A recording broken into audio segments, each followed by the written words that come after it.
What's up, ladies and gentlemen? Welcome back to another episode of Hitting the Bars. It's your girl, Savvy Wavy One, with Keltie O'Connor. How's it going? Not too bad, not too bad. I won't lie. I'm jet lagged, so I'm in that I don't know how I'm doing feeling. Do you know what I mean? I'm like, am I hungry? Am I tired? Am I buzzed? I don't know. I'm just making it hour by hour. How Tell about the you? people where you were at. Oh yeah, I went to Sweden for exactly 7 days. So talk about it's just enough time to get adjusted to the new time zone to completely have to reset it. But it was good. I kind of went offline, so I should probably post an Instagram story or something because I took so many photos. But I just went incognito mode the last little bit just to because me and Megs tend to do 3 months on, 3 months off, but 3 months not seeing each other is a long time. So we'll do a mini trip in between, and this was said mini trip, which is worth it. But the body hurts from it, especially when you fly economy. So, Dude, I bet. yeah, But well, I'm glad you got to see your little boo thing, exactly. and It you was guys got to nice. spend time. Was he off for the season, or how does that even work? So they in Europe they have two, or maybe it's just one. I should know better. National team breaks they're called because there's a world championship in November and another one.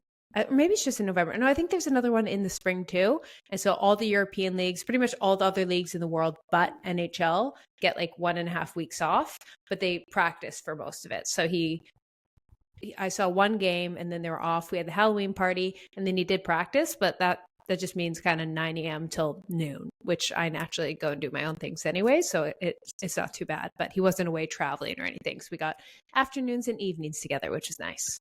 That is nice. What were you for Yeah. Halloween again? Besides your ghost. But what else? That was Barbie. what. Yeah, Barbie Heimer. So he was Oppenheimer and I was Barbie. I just wore an all pink latex outfit.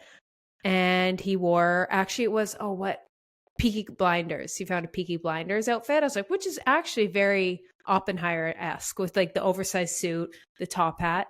And then we went as Barbieheimer. It was good time. Just I need a photo. You need to post it or something. I'll try. Maybe I'll post it on our Instagram stories if I remember. But it sounds very Britney Spears. It was very Britney Spears circa Justin Timberlake, which we'll get to later on in the episode. But I will say I was so paranoid because I didn't really think it through because I didn't want to be a specific Barbie from the movie. I just wanted to be Barbie. And because that was the whole point, I wasn't it was Barbieheimer, if that makes sense. So I was just all pink.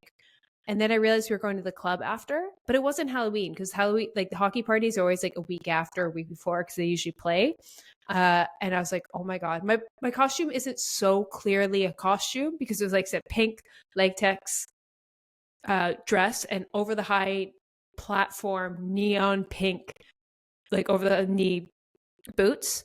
And I was like, oh my God, I gotta go to a nightclub in this. People are just gonna be like, this girl, what kind of statement is she making? Especially Sweden, which everyone dressed quite modestly and conformed, and I'm in an all latex suit. I'm but luckily a lot of the other teammates were also dressed up, so I think people could put two and two together. But if I was on my own, I'm I hate this. I hate my life right now. Oh, I kind of like that idea though. Go against the norm, Everyone does it on Halloween, but now it's just a bit more fun. Mix it up. How was your week? Enough about me. How was your week? Nice. I painted my office. We've been doing a lot of home improvements, like I said, and I've just I put together my own little cabinet. I have a chair coming, which is exciting for my office, so hopefully it's not so echoey because everyone tells me what to do, and I'm I don't want to do that. I don't want the ugly styrofoam thingies. I don't care. I want beautiful. I'm putting Taylor Swift posters and framing them. It's just going to be my little safe space. But we did have a very tragic thing happen where our Nespresso machine, we got back from our 3-month trip and it wasn't working. So then I started I finally got to work. It just, I think, was clogged. It broke again. So then I'm okay, well, my dad has a Keurig. So I'm okay, no worries. My dad got me this. I go to use it and the entire thing literally smokes. And then the Keurig grinds fly everywhere in my kitchen. I thought it was going to catch on fire. So we literally have both of our coffee machines just don't work, period, for no good reason. So I finally ordered an espresso. But for a week, we're just going to be Well, I have like iced coffee from Walmart or whatever, but I'm such a coffee fiend that I'm like, I'm sad. But then it's also an excuse to go get coffee every day. I think there should be a special reward because if I like, that's the one thing in life. That's the one vice. Like any challenge I do, anything, as long as I have coffee, I can get through. Even like I almost missed my flight. I was like, there's coffee on the plane. I'll be okay. Who cares? Water, food, basic sleep. I'm like, as long as I have coffee. So you know what? That is a tragedy. You're going without it. So we're thinking of investing in I think it's called a Breville. Have you heard of this? Ooh, I have. I've seen, never experienced. It's like a nice barista machine because Michael doesn't like Starbucks. And I'm like, well, sir, like you've got to get me a nice machine. Our deal is if I do his laundry, I get endless coffee for free. So I was like, I will take a nice coffee machine for a year's worth of laundry. Totally. This is how marriage works, people. What's in it for me? Exactly. I was going to say, I knew Meg's is the one because of our over coffee consumption. So I completely get that. Up till then, I was like, I don't want someone to judge me when I go for my 4th of the day. I want someone that offers, shall we go for the 4th of the day? And I was like, he's the one. He's the one. That's why you're telling me you go for the 4 coffees a day. Easy. But I'm going to defend myself a little. I am a psychopath. First of all, I'm not saying it's healthy. I'm not recommending. I'm just being honest with the internet. But I'm not getting like grandes or Trentos. Like I'm always getting talls or espresso. So I'm always just getting like one espresso shot. So that's why I look at people like, you have 4 coffees. I'm like, yes. So like a coffee, 3 espresso shots. If you got 1 venti at Starbucks, that's as much caffeine as I get in a day. Okay. Redemption. You know what I mean? Totally fair. So I like a constant stream of caffeine until 5 p.m. For sure. So, do I go over it? Yes. Oh, go on. I saw this funny reel today that was like, when people judge me for my caffeine intake as a gym rat, and then like she gets up and walks away and she's like, when people my age are addicted to Coke. And I was like, wait, true. Right? It could be that's why I'm like, it's not meth. Like it could be worse. Wow, you went there. That's always my defense. So I'm like, it's not meth. You know what? Be happy. There's worse vices. Let us live. Totally. I just choose. At the end of the day, we will live. Shall we get into our hot takes? We should. I want you to hit us off. The first one. Okay. Well, my first hot take is I have to pull it up. So this is a question for girlies that love the marathons, the 5Ks, the 10Ks. They love the philanthropy lifestyle, right? I told my dad I wanted to do a 5K with him for Thanksgiving. And he responded with, I don't know, I'm going to be making the turkey. And I was like, and like my dad and I love to run together. So I was like, I don't want to do it with Michael. I don't want to do it with his dad. I just want it with us. And so I was like, okay, noted. He's hosting it. So I'm not going to bug him. So then he's like, well, it might be fun. And I'm like, should I sign us up then? And he goes, sure. Any text that is sure means you don't want to do shit, right? So I like take it as he doesn't want to go. And he probably just like said it'd be fun after, I don't know. And so I get an email today as I'm on the Stairmaster and it's like, Sean has invited you, like he signed us up for the 5K. I low-key was like, Dad, let's do the 10K. But the fact he's doing the 5K with me, that's like more than enough. So my hot take is like, there's 2 different types of people on the holidays. They're like, 1, me, Energizer Bunny, wants to run, wants to be active, and then eat and drink. 2 is the other option of people that just like want to sit on a couch, watch football, watch the Macy's Day Parade, eat junk food, get drunk, and not do a 5K. So to some people, it's amazing. To some people, it's hell. Yeah. It's all finding what's your balance. For me, I love that. I love a good 5-10K because I want to be as hungry as humanly possible for Thanksgiving. Like I'm like, this is my war. I'm coming empty. I'm coming to refuel and just like, I don't like Thanksgiving when you're like mediocrity hungry. You're like, oh, then I'll only have a bite or 2. And you know, it's an average meal. But when you're ravenous and you have Thanksgiving, like that's peak hunger. I love that. I agree. What's yours? My first one is old runners are assholes. Now, let me explain. Not all. My mother is 65 sweetest human alive. Of course, I'm biased. She's my mother. There's a lot of amazing old ladies and men out on those trails, but occasionally they got a stick up their ass. Like this week, like you run on the right side, whichever direction you're the right side. At least in North America, I'm sure Britain's different. This lady, I'm running on the right side. She's running on the left, and there's kind of puddle. She darts in front of me and just starts screaming at something. I thought she was screaming at me. Then I see behind me is like 3 guys, and they're kind of staggered, and it's a seawall. It's a big path. So yeah, they're kind of technically taking it up. But like they're clearly going to move when she comes because they're staggered. Like you can tell they're running on a stagger. So when she comes, one just pops behind the other. Seamless. And this lady just rips these guys apart. And it's like, oh, these dumb kids who don't know how it works. I'm like, no, they're going to move out of your way at an appropriate, but they're going to walk by the front. You know what I mean? This whole like, we have to be military. This line, running, no fun. We're all like, it's a run on the seawall. It's not that deep. You know what I mean? And you could just tell that like ruin that whole lady's day. And she's going to go home and bitch about it. I'm like, and of course, like I said, lovely, but there's a certain breed that it's like, this is the way and no one fears. And that's why people hate runners. That's why people don't want to run because of people like that. And that's my hot take. I love that. I completely agree. Do you ever, this could be an asshole move of me, but if there is somebody that like, say you're, like you said, walking on or running on like a tight area where it's like designated and like you face off somebody and you're about to run into them, like they're going the opposite way, maybe they're hogging it, whatever, it doesn't matter.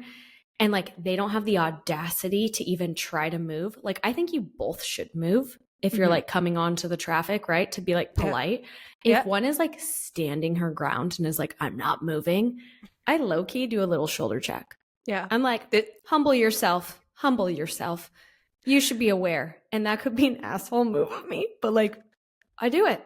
I'm guilty. I hate to bring culture to it, but I think we just hit a cultural difference right there because that was the most American thing. Because we have something in Canada called the Canadian standoff. And you might have experienced it once or twice. But what it is it's 2 people walking at each other or running, all whatever it is. And they're both polite, so they both step out of the way. But you're constantly both stepping out of the way for the other person, that you're just in this standoff and no one gets anywhere. And you can get stuck in one of those for like 30 seconds. And so like, it's like, just like, oh, sorry. Oh, you're right. Oh, sorry. So it's like, that would never happen in Canada, but many of times face-to-face Canadian standoff. So now that's how I get out of a Canadian standoff is I just say, oh, Canadian standoff. And we have a laugh and we get on. And that's, I think, America versus Canada. Definitely. Yeah. We're like dog eat dog world. We're like, you move, Harold. No, you move, Susan. Yeah. And then the Canadians, oh, sorry. Oh, you first. You, oh, no, you. Sorry. Exactly. Sorry. We take it personal. Yeah. Got to, you know? Okay. Well, my next one is I recently saw this on social media. And there's a lot of buzz around just hating on millennials. And it really angers me because as a fellow cusp of millennial and Gen Z, okay, I'm still young enough to be Gen Z as well. I think it's really fucking rude that people are telling millennials that they're cringy and stop doing these things. Like someone made a joke that who's a millennial at a club if their hands are up. And then there was like memes going around like, well, put your hands in the air like you just don't care. Like we were raised on that, right? Like all these funny things like, how would you know the window to the wall? Like all these funny early 2000s songs, which that's funny. But there's like girls that are actively bullying millennials, being like, stop wearing mom jeans, blah, blah, blah. And all I got to say is, why do you care? Why do you care? Let them live their life. If people like mom jeans, let them like mom jeans. It'll always come back around. And just, why is this a trend? Why is hating on millennials a trend right now? I think it's stupid. I know. As someone who's like, it's just, I think it was just millennials were so like the token social media thing. So like we established early 2000s or 2010s whenever Instagram came. So I think that's what kind of happened. So it was chuggy, but so was Gen Z doing it. So was boomers. So was Gen Y. Everyone is doing it. It was just, the 20-year-olds at the time were millennials. So it was like looking back, I'm like, so, and I still stand hard that like there needs to be a 90s generation. I feel like it's a lot of Gen Z, like hating on 80s millennials. You know what I mean? As like a 90s millennials, I think we sit here and I'm like, I'm in a constant identity crisis. I'm like, I get Gen Z, I think a lot of millennial things are kind of outdated, but I embrace it. I was part of Harry Potter. I know my house. Like, you know what I mean? So I do think there'd be a lot more understanding Harry if we had it. Right? That's like, I was like, I'm self-aware that if my love Harry identity Potter. is, I don't care what you know, age you are. right? If you tell me you're a Gryffindor, I'm like, oh, that's a little millennial trope. But you know what was also a millennial trope? Uggs. And they're you know what I mean? still relevant. So you just have to have them platformed, and that's it. Exactly. And we also had platforms. So you know what? I just sit here and laugh. I'm like, you know what? Fight amongst yourselves. I'm just going to sit here in the middle and sip my tea. My high school reunion is coming up this year, and there's these photos that keep resurfacing of being like, have you booked your tickets? And it's all these like old photos of us in high school. Mm-hmm. And one of them, it's like we graduated the year of 2013. We spelt 13 with our bodies, like super freaking chooky, right? Yeah. And we thought it looked so freaking cool for the yearbook. I was on the yearbook staff, okay? And I am like zooming in to these hundreds of people. I immediately find myself, because I am wearing buckle bedazzled jeans and fake Uggs from Costco. Mm-hmm. And do you know the fake Uggs that they were long? So yes, you could I know the fold them. And it was almost like a furry boot. Yes. That, and I sent it to one of my best friends, who's still one of my best friends to this day, and was like, spotted us. We're right in the corner. Of course, interlocked together, still to this day. And I said, I noticed myself with the fake Uggs. I couldn't afford them, okay? I saved up a lot of bartending money to get me my first pair of Uggs, and I got them on discount. So they were also like, I was like, I know these aren't the cool ones, but they're 50% off. They're a weird color. I can't even remember the color, but I dreamed. And so now I buy my own Uggs with my own money. Good for on you. StockX, because they're always sold out. I haven't bought Uggs in a hot minute because my feet would melt if I wore Uggs in Puerto Rico. True. You know what? Mm-hmm. I don't actually, hot take, there's no appropriate Uggs weather, because when it's actually snowing, they get really damp and they're not good grip. On the flip side, it can be too hot. So there's a very, very small window of fall weather that's actually appropriate for Uggs. I completely agree. Speaking of hot takes. Can't be me. Oh, go for it. I was just going to jump into mine. Hot take. Stop creating stupid clusters and not lines and butting people at the airport. I don't know. Like, I was thinking there's got to be like a quiz that goes out when people book their tickets now, being like, common courtesy at an airport, because it is chaos. As soon as like one zone, like zone 1, all 6 zones just go and form this mob. No one knows where the beginning of the line is. It's like, we're all going to go getting close. I get it. People are stressed. They want to get their carry on. They're worried there's not going to be space. I get it. I'm equally stressed about it, but there's nothing we can do. We're just making it more. And this is the best example. This is the hot take game. I had a 45-minute layover from from Frankfurt to Vancouver. And I get to the border control line. There's the little line, that you rope around.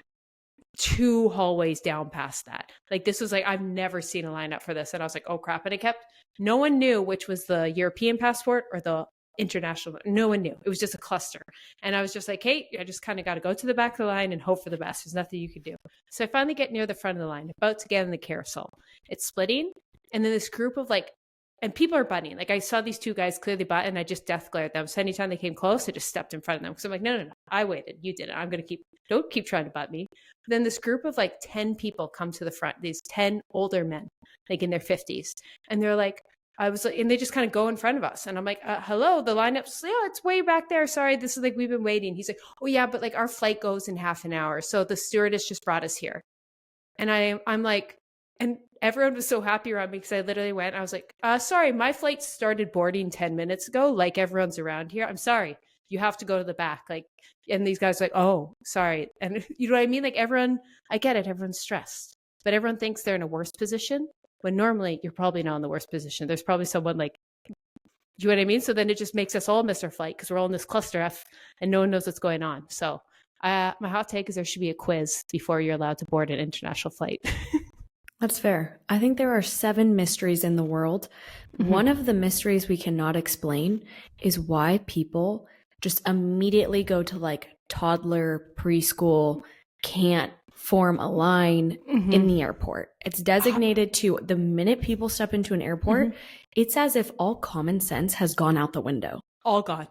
And I get it, we're stressed, but I'm like, it's a new level. I was like, we just need to, learn An like unwell level. there should be a quiz on how to form a line. Zone 1, line. Then zone 2, like it should be something. You can't board until you pass said 3-part quiz. I think what gets me on airports are the people that are so stressed at security. And I totally understand not a lot of people travel, so it's stressful. But it's like when things are out of their hands, but they make it chaotic. Like if you're just trying to push your bag, you're waiting to push your bag, and they're like shoving their bag, and you're like, bro, I gotta wait. You gotta wait. It's not gonna speed you up. No, it's really And not. you know what I do? I just sit back. I just say, go for it, because I will get there 15 seconds after you. And then after they've been through the mayhem, they're embarrassed. And they're like, oh, what did I do? I became a complete dick doing this, yelling at you or throwing your shit somewhere. And I'm just on the other side, like, as they go to get their Starbucks. I'm like, exactly. You were early enough. Classic. Yeah. But shall we jump into the headlines? Let's do it. So, number 1, first of all, before I jump into it, have you watched the Beckham documentary? No, I'm not really into them. No, exactly. That's why no one's into them till you watch it, and then you'll be into them. That's why you got to watch it, and then you'll become obsessed. Like I was just kind of like interested. I love the Spice Girls, and now I'm like, oh my god, why weren't we the Beckhams for Halloween? Now I'm full obsessed. Really? Yeah, that's Maybe what I was like. I'll give it a go. I don't know. I just feel like it's something I'm just not excited about. I've never thought the Beckhams were cool. I don't like sports, and I don't really know who she is. So I'm like, I've heard people talk about it. I'm just like, ugh, another celebrity documentary. See, I knew nothing about him. So I just knew, I was like, I listened to the Spice Girls when I was young. So I was like watching, I was like, I want to know more about Posh Spice.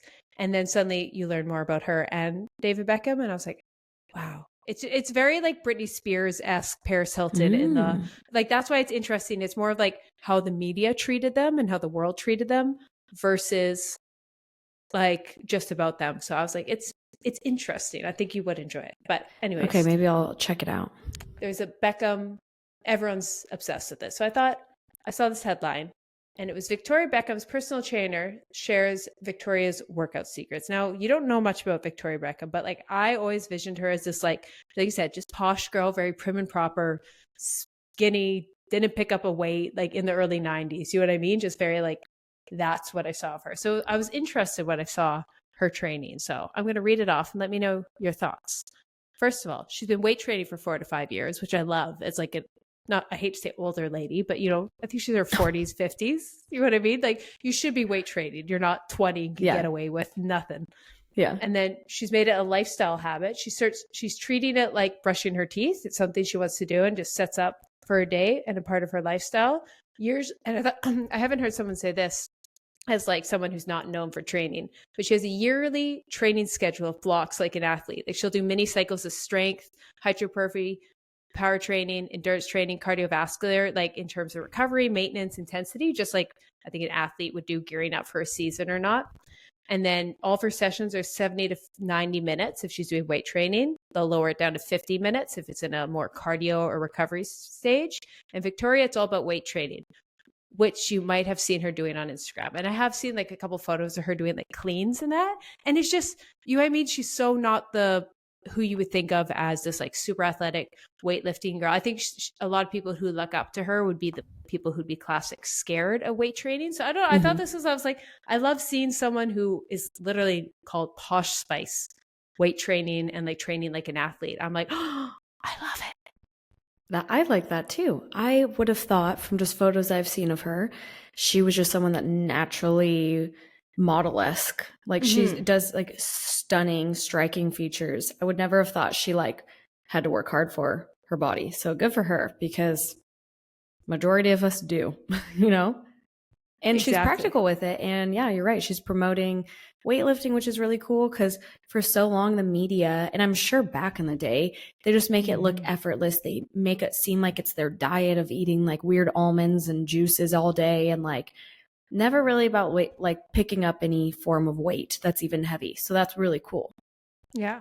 And I also found it cool because I remember even like a couple of years ago, she was kind of one of those token like 90s diet culture people that you would hear lived Yeah. off an, like she's token almond mom, like with the Gwyneth Paltrow, like that's what I viewed her as. And that's how like the media did. And like there has been some articles and I didn't go into her diet and all that because I was like, I just thought it was cool to see someone regardless, even if maybe that's how she formerly was, is like, no, there's actually benefits. Like she's come to the good side, women resistance training. And like it makes her feel strong and better. And like you said, once again, it's hard for women to get bulky. So Totally. 100%. I love that. next headline. Have you heard of, now this isn't a brand new headline. It's been in the last few months, but the everything shower. No, I haven't heard of this. Okay. I'm going to teach you some TikTok things. Okay. Okay. Now, I was reading an article and it was how often should we shower? With the popularity of the everything shower. Now, first, I guess I'll define what an everything shower is. It's exactly what the name implies. It's the shower that you do everything. So think of, there's the classic, oh, I just got to wash my body, wash my hair. And then there's the shower, which you are exfoliating, shaving, hair mask, the whole works. You're getting everything. It's like Sunday night prepping for the week. Now, how often do you think we should shower? Let's hear your take. As in everything shower or just rinse off? Just a regular shower, just the classic shampoo, conditioner, body wash. Oh, shit. Like we're hair wash day. Oh, all right. That's what I was like. Is it every day? Is it every second day? Like how often do you think we should be showering? Okay, let me tell you my little routine. Because I work out twice a day at this moment for a challenge that I'm doing. And so I will shower body shower, not always use body wash, twice a day usually. Sometimes 3 times if I cold plunge. But to wash my hair, I wash it either once a week or if I can get away with it, once every other week. But or week and a half. But even today I was going to wash my hair, the everything shower before this podcast. I didn't pencil in 40 minutes of time. So I said, you're going up in a slicked bun, girly. There we go. What about you? Well, first I'll read what the article says. And it says, we might all be showering more than necessarily. While most people can tolerate daily showering, many people could actually benefit from showering just 3 times a week, explains board-certified dermatologist Renee Robson, MD. Now, that makes sense. And I will say I'm a person that showers my body every day. Every day before bed, 2 to 3 times a week, wash the hair. Unless, like you said, I do like a early morning, really sweaty workout. Like I'm walking 3 times around all a day. week? You wash your hair? 2, sometimes 3.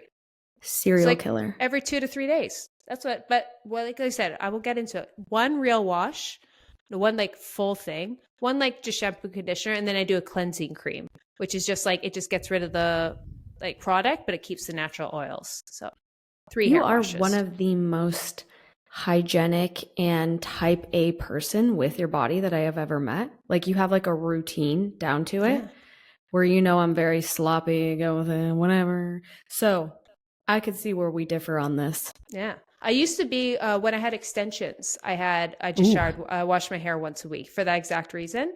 But now I find like I get so sweaty and I find it's better for my face skin. Like when I did wash it. So I'm like, it just works for me. I love going to bed with clean hair. Like I'd wash my hair every day if I could.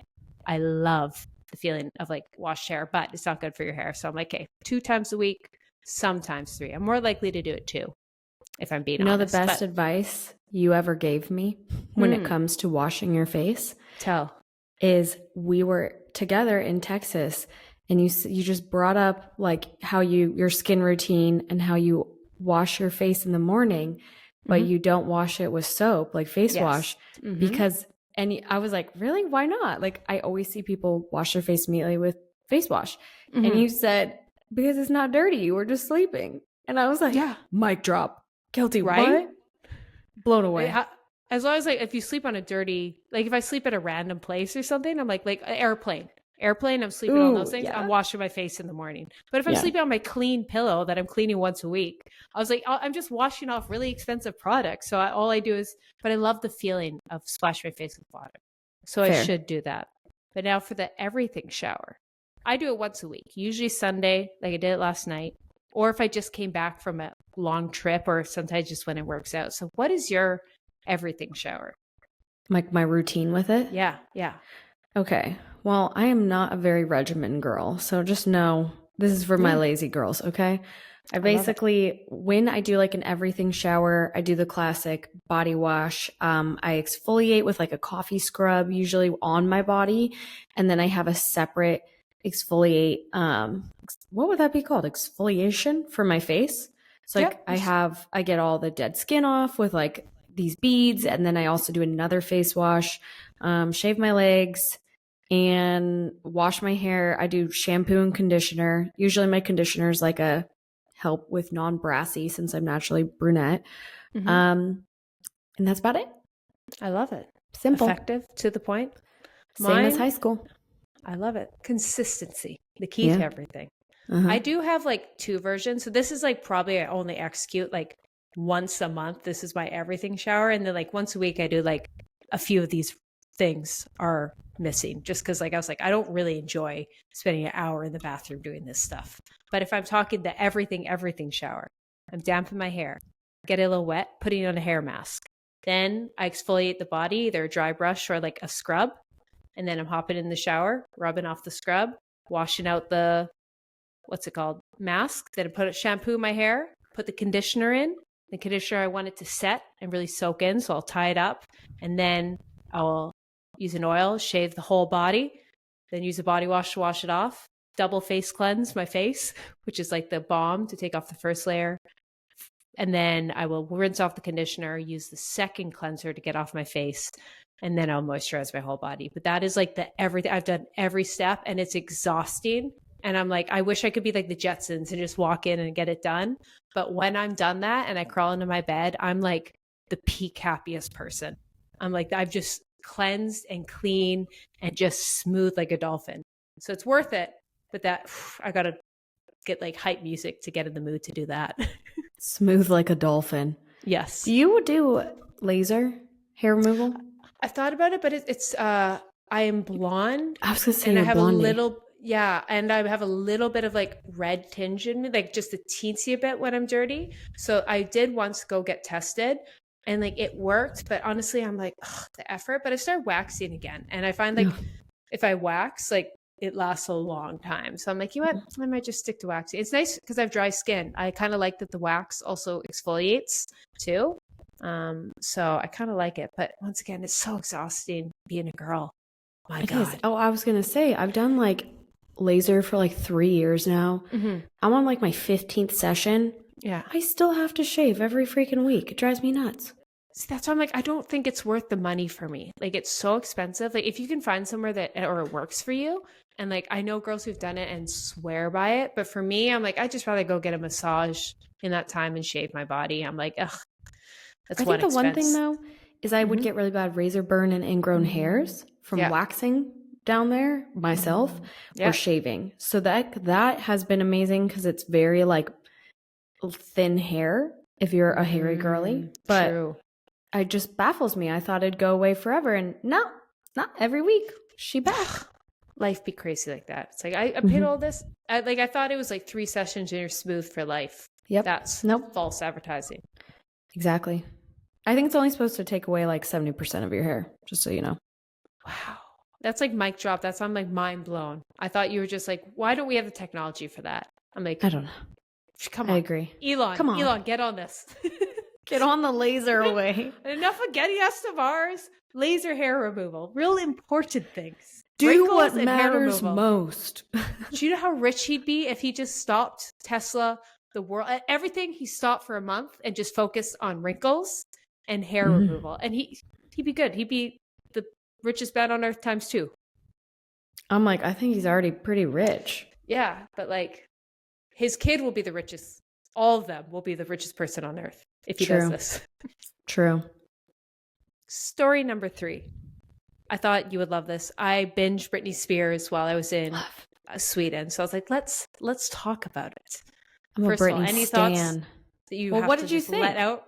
First of all, I loved it. Like I love any memoir about like an artist or a performer or anyone, because I'm like, even if I don't like it, I'm always intrigued. And I thought it was really cool because it just seeing her perspective of, especially I thought it was really neat knowing so much was stemmed to her just being like a really protective mother and like she'd do anything for her kids. And I'm like, oh, that changes the narrative of everything. And yeah, I just thought it was fascinating seeing how a star was treated and how she was treated so young and as a mom. Like, I just found it fascinating, and just how, even though she could be ditzy, how self-reflective and aware she was. Even Mm-hmm. like, I thought that was a bizarre contrast. Like, you tell she's a little ditzy and in her own little world, lack of better terms, but also so self-aware that she's like that. And so I thought, I was like, it was interesting to me inside her head. Her stardom was fascinating with how she did the Mickey Mouse Club, and then she went back to normal life, Yeah. and then had a normal life, and then went back again. And it's like, you don't have stardom like that anymore, because it's like anyone could get famous these days with social media. Where back then, I feel like there was, like, it was very controlled who would get famous, because she says she filmed Baby One More Time, you know, like did the song, everything, and then like promoted it through malls and things like that. And then like she just went mega viral once the single came out. But like now, so many people go quote unquote mega viral, where she was like the it girl. Yeah. So it is so fascinating that she like went from normal to a mega star performing with Madonna within a year. Like, That's how crazy. she told that story of it, just that one song blew her up, and forever she stayed so iconic. It's crazy. It was just like such a fascinating time. Like, now, like you said, every day there's like so many things going viral and so many people getting like micro famous. But back then it was like we were all talking about the one TV show that was on, the one album that came out. Like, it was such a hyperfixation on anything, and she was so different. And oh, you know what got me crazy with, like, I just remember that she was called like promiscuous, like when she wasn't a virgin and she had boobs. Like, that was like, she was like almost canceled because she had sex as a like consenting adults. Like, you know what I mean, that Justin Timberlake admitted. Like, that was a crazy thing. Like the Jonas Brothers with their purity rings and all this, just like this weird fascination with young people's virginity as stars. Like, that was the level of it. I'm like, which now, if you were to ask someone if they're a virgin or not, like, that's so like, no, you can't ask that. Like, who cares? Also, you know what I mean? Someone can be pure on the outside and goody two shoes and a freak in the bedroom. That's just, it's no one's business. And that like that was a scandal. Like, she was a bad role model back then. I'm like, that was mind blowing. And I thought it was interesting because did you ever like, would you read a part, and if she referenced a VMA or something, would you go watch it? Oh no, but I did almost remember every single thing. Like, I was a big Britney, like, and just so much has gone on. So I knew every performance she was talking about, so I didn't have to do that. She had said in one of them that like she did this iconic performance at one of the VMAs, and she was like fresh, like second year famous, and she had this like scandalous, beautiful, sparkly bodysuit. And she references a couple times, and it was like that was the first time she had gotten criticism, and like they sat her down and was like, these are what people think of you. And it was all these people like shaming her for being too revealing. And she says, like, quote unquote, like, I'm not here to be a role model. I'm here to sing and perform. And I thought it was so cool because there's a lot of people like Disney where they actually are conformed to like have to be a certain way for their audience. And then they like struggle once they're in their 20s, where she was like, I was never a goody two shoes. Like, she's like, I not even like perceived that way. She was just, it was such an interesting take. Yeah. I feel exactly. And we've kind of even talked about like with Taylor Swift a little, is like, that was such a thing. If you were like in the public eye, you had to be perfect. You had to be the role model. You had to be everything. And she was kind of one of the first people, I think, in like a more modern generation that's like, I didn't sign up to be a role model. I decided to like perform, and I gave you guys a performance. Like, now we have a bit more respect for that. Like, I don't look at a lot of celebrities and be like, oh, you're the role model. I'm like, I just love your music and I'm going to listen to it like that. And I just love her like embracing it.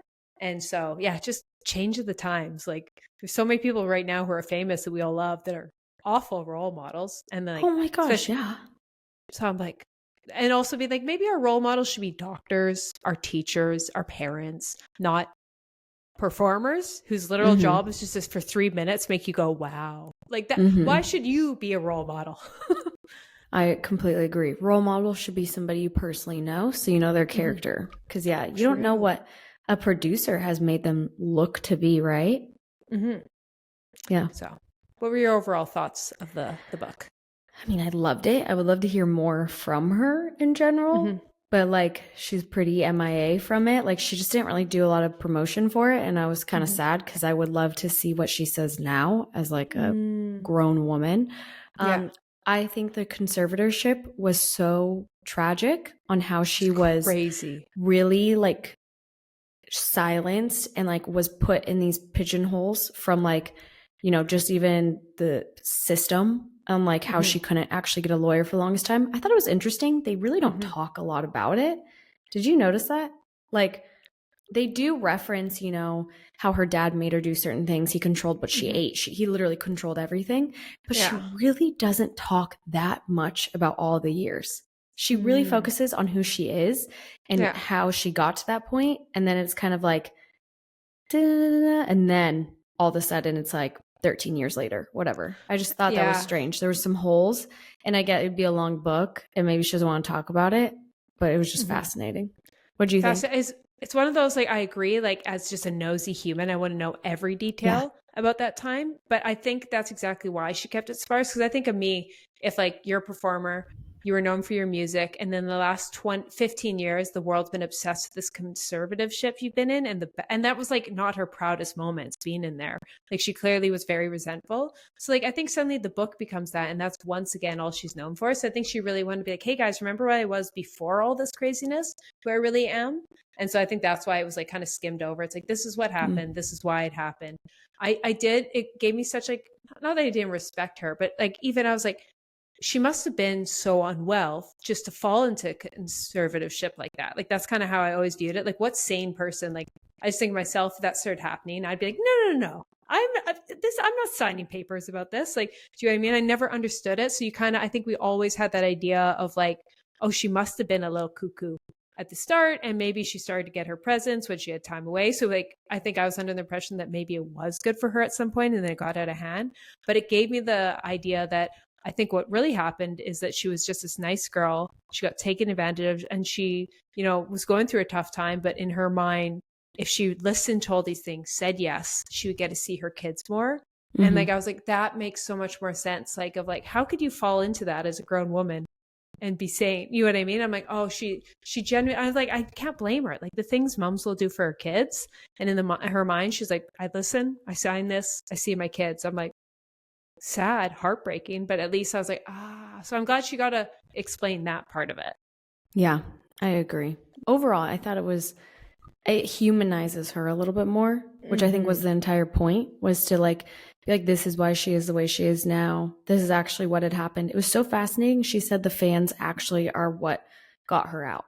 Like the Free Britney movement is actually what got her out. Yeah. And I thought that was really cool. And how they like, she was in that rehab and like confined, and like a nurse showed her what was going on. I'm like, that's so fascinating. And you just never know. I really dislike when people, I'm like, I can be guilty of it with Taylor Swift, where I'm like, oh my God, her and Travis, like, do you see ever this? But at the end of the day, you don't know what's going on in that person. Also, there's always a narrative being written no matter what in press. It's never what it seems. Even Sophie Turner, Joe Jonas, that weird divorce. There's always a weird catch to things that are just not real. And I think her book really showed it, where she's like, everyone thought I was fine. They thought I wanted to do these tours. They thought that I went away to this rehab and I wanted to. And she's like, I didn't want to. Like, it was against my own will. Just interesting. Interesting. Oh, what was actually perfect for hitting the bars? I thought the most fascinating thing. And I wanted to be so nosy and like go down Reddit threads, but I'm like, no, Keltie, respect her.